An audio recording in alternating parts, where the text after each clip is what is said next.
All right, so before I do my review of episode 2 of The Wheel of Time, I just want to say, whew, I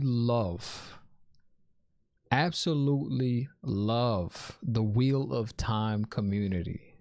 Like, I really love the Wheel of Time community. I think the kids do too. Right, kids? You like the Wheel of Time community? I just want to say that before I start my review. I love you guys. I love you guys. Seriously.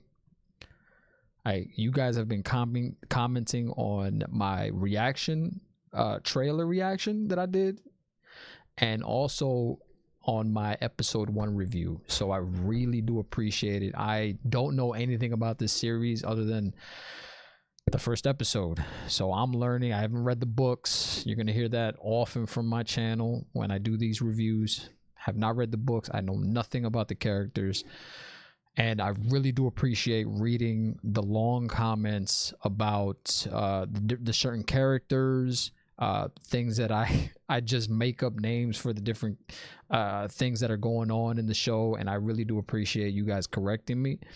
And it's awesome. It's awesome. I love the Wheel of Time community.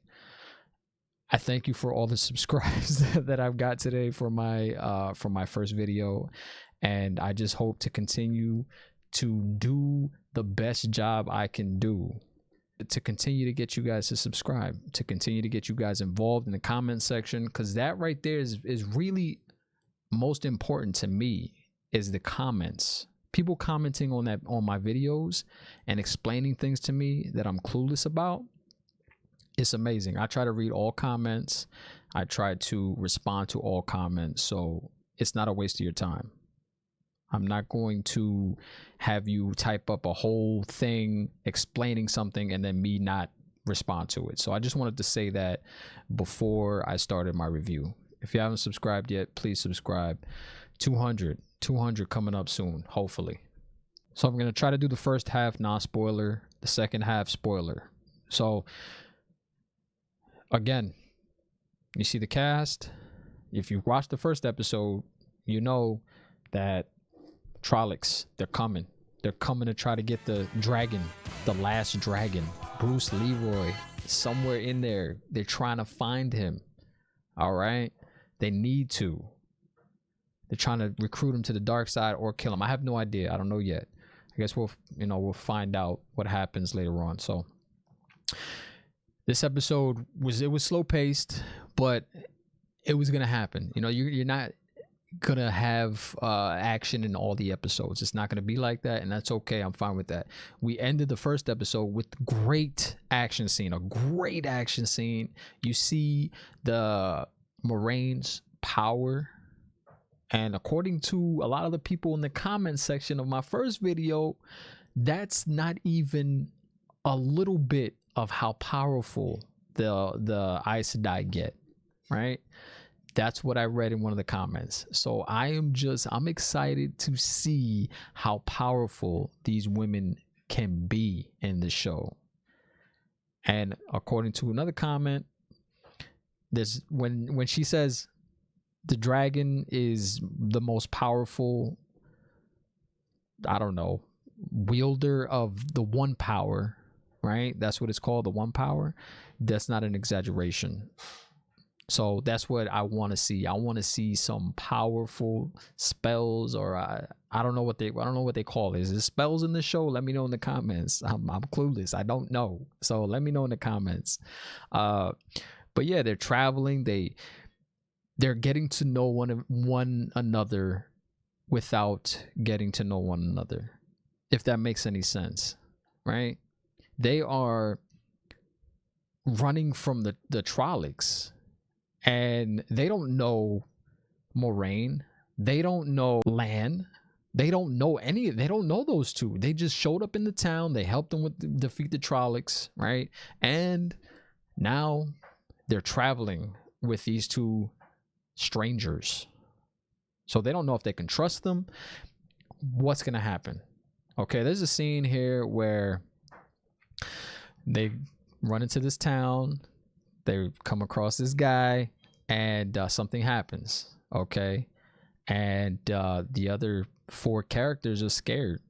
You know, they're scared, and I can understand that. But I don't know how it's gonna go, man. I don't know how it's gonna go because you don't know these two characters, and they recruit you to go to the White Tower, and I have no idea what the White Tower is. I think that's where all the Aes Sedai are. I think that's where they are. So they're trying to go to the Aes Sedai Tower, the White Tower, and the journey is going to be incredible. What I can see right now, it just looks like it's going to be a really great journey to the White Tower. Now they come across these guys, and I don't want to give too much away. I'll leave that for the spoilers. But they come across these guys, and they can't really talk much to them because they're white. They might give something away, and something might happen. So they try to avoid speaking as much as they can, which is I like that scene right there. It was an intense scene. You're like, you're thinking to yourself, what's gonna happen? What's gonna happen? Is they gonna ask? Are they gonna ask somebody a question? Are they gonna answer the question properly? What's gonna happen? So that's I like that scene. I thought it was a good scene. And another scene, I can't talk about it without spoiling. I don't want to spoil too much, but I think I'm just gonna go straight to the spoilers. So spoilers from here on. All right, last non-spoiler is they get to this town. It looks like a city. Okay, and something happens. That's it. Non-spoilers are over. I'm going to the spoilers right now. Okay, that's it. So there's this dude wearing this white robe. Okay, and when I saw him in the trailer, he seemed like he was bad news. I kind of sensed that he was going to be a bad guy. And I was right. I was right. There's a group of people. I don't know what they're called. Maybe I missed it in the episode. I'll try watching it again. And what they do is, or this main guy anyway, is he's killing the Aes Sedai, right? Hopefully I'm saying that right. They're killing the Aes Sedai. They're cutting their arms. They're cutting their hands off, and they're burning them at the stake. And he's collecting the rings. Right? He's collecting the rings. Which I don't even know if, I don't think anybody else can use the rings. He's just trying to take them away from the people that can use them. And I don't know if these guys they seem like they're bad news. I don't know. Maybe they're actually good guys. I have no idea.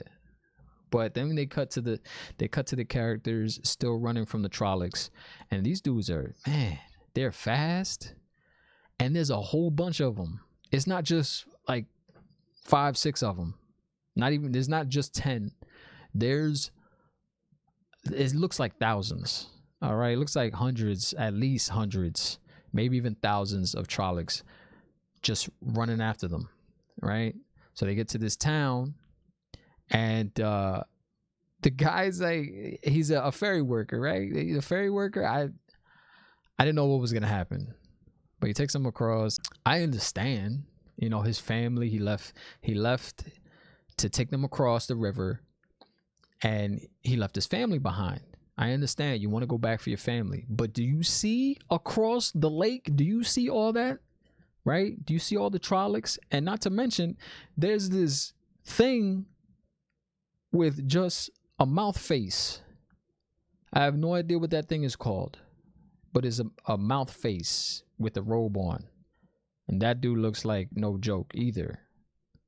You want to go back across there? So I knew that was gonna happen. He jumped in the water, right? And then he tried to go on the ferry to go back across to save his family. You're not saving your family. You're not saving your family. What are you doing?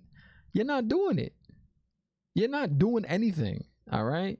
So Moraine just flushed him down the toilet, just created this whole toilet bowl in the river and flushed him. I love her. She's no nonsense. There's a scene here. You've seen it. I'm in the spoilers part. There's a scene here that she's like, you know what? Do whatever you want. I'm not gonna force you to follow me. You go ahead, go your way. Listen, I'm powerful. All right, you think you can survive without me? Go ahead. I love that. I absolutely love that. All right, and the girl, Egwin, right? Egwin, I think that's her name. Egwin. Hopefully, I'm pronouncing that right. She's starting to trust Moraine little by little. You know, the more conversations they have together, which is not much yet, she's starting to trust her. Like, don't you know, if it wasn't for her and Lan, you guys would be dead. The town would have been overrun and you guys would be dead. No one would have survived. That's how I would take it. I would take it like, listen, I don't know you, but you just saved us. Okay, thank you. I'm gonna follow you wherever you go. I saw you throw bricks at people. I saw the bricks, right? I saw them. That was awesome. Can you teach me? Teach me your ways. Can I learn the brick throwing ability, please? Please. All right. So I'm glad they mentioned the 3 oaths in this episode. So the oath number 1 is to speak no word that is not true, which is great. Okay, so don't lie. And number 2 is to make no weapon with which one man may kill another, which is another great oath. And the last one is never to use the one power as a weapon except against dark friends or shadow spawn, or in the last extreme defense of her life, the life of her warder or another Aes Sedai.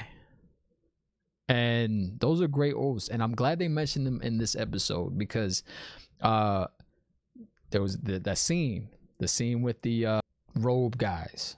All right, that was great that they mentioned the 3 oaths before that scene, because at the end of the scene, Egwin asks her, I thought you couldn't lie, and she explains.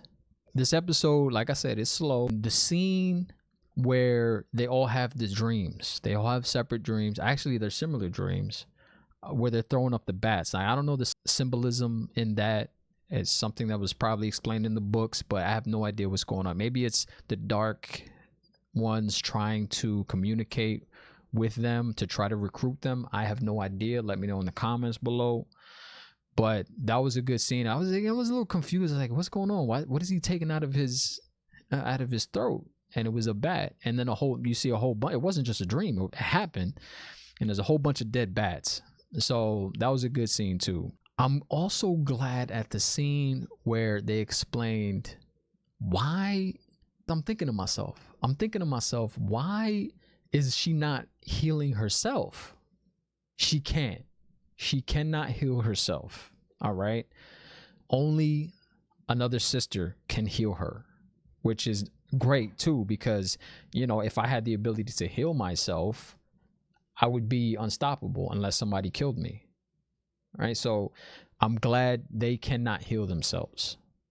It all goes back to seeing how powerful the one power is and who's going to stop that.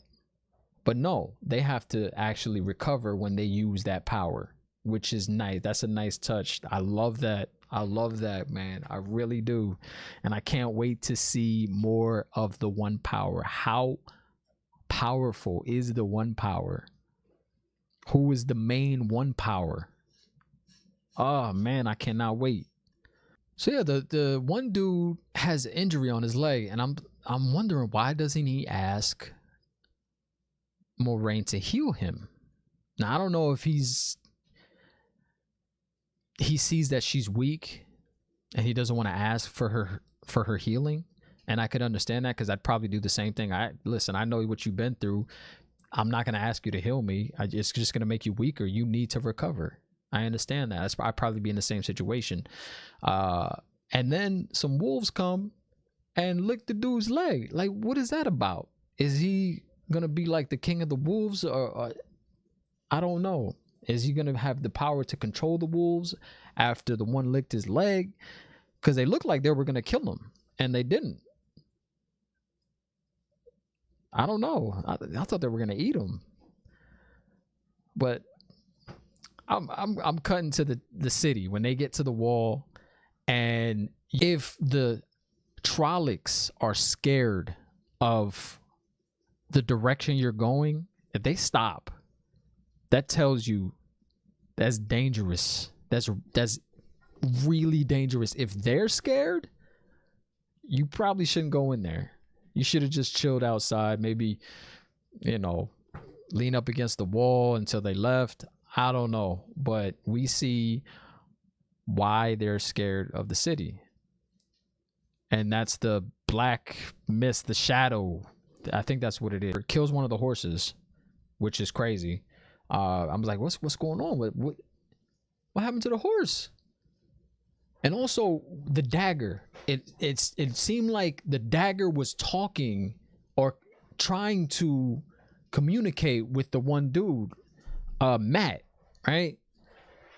So he goes and finds this dagger. Now, what's the dagger about? I can't wait to find out what the dagger is about. Maybe we'll find out in episode 3, which I'm going to watch after I post this video.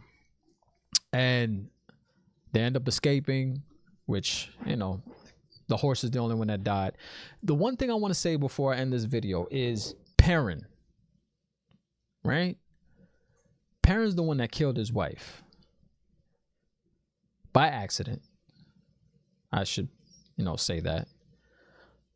He doesn't seem like he's bothered by it too much.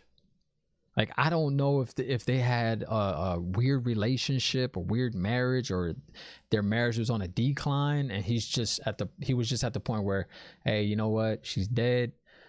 I'm better off. She's better off. I can move on now. I'm part of this bigger thing.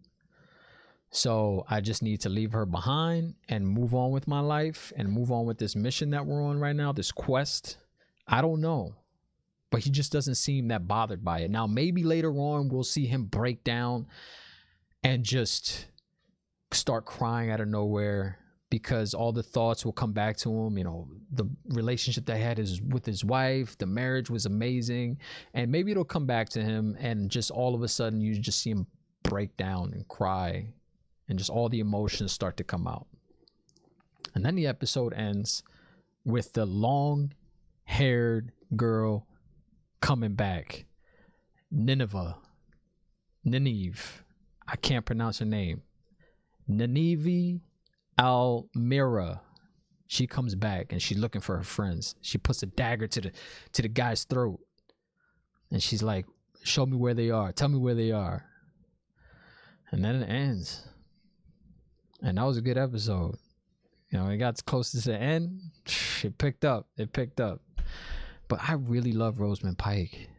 Like, she's incredible in this role. She's incredible in everything. She's great. And I'm sorry that these reviews are going this long, but this show deserves to be talked about this much. So hopefully you've made it to the end of the episode of me talking about it. These reviews are going to be long. I enjoyed. There was some parts where I was, it's just like, man, what's going on? What happened to the pacing? But I understand. That's just how it is. And not every episode is going to be an action episode. So we'll see what happens in episode 3. Hopefully you subscribe to watch my episode 3 review. If you've gotten through this one, then you want to come back for episode 3. Because I think my reviews are going to get longer and longer because this show deserves to be talked about. It does. It honestly does. Especially all the book readers that I'm getting comments from, like, just helping me out through this. I appreciate it. I might have to have a live discussion so I can get comments and you guys can tell me what you think. After the season's over, we'll talk about it. Let me know in the comment section if it's something you want. If it's something that you want, I'll make it happen. All right? We'll have a live discussion about the season. So I appreciate you guys watching. Let me know what you thought of this episode in the comments below. Let me know if I'm right about things. Let me know if I'm wrong about things. Explain to me what I need to get right. Tell me how to pronounce some of these names because they're pretty hard. They're pretty hard for me. Somebody that doesn't read a lot. Yeah. Help me out, please. Like, I really do appreciate the comments. I try to read all the comments and respond to all the comments. So thank you so much. I really do appreciate it. I love the Wheel of Time community. I'm going to say it again. Thank you. Thank you. I really do appreciate it. Subscribe, like, share, and stay tuned for the next one coming probably in a couple hours. I really appreciate it. Have a good one.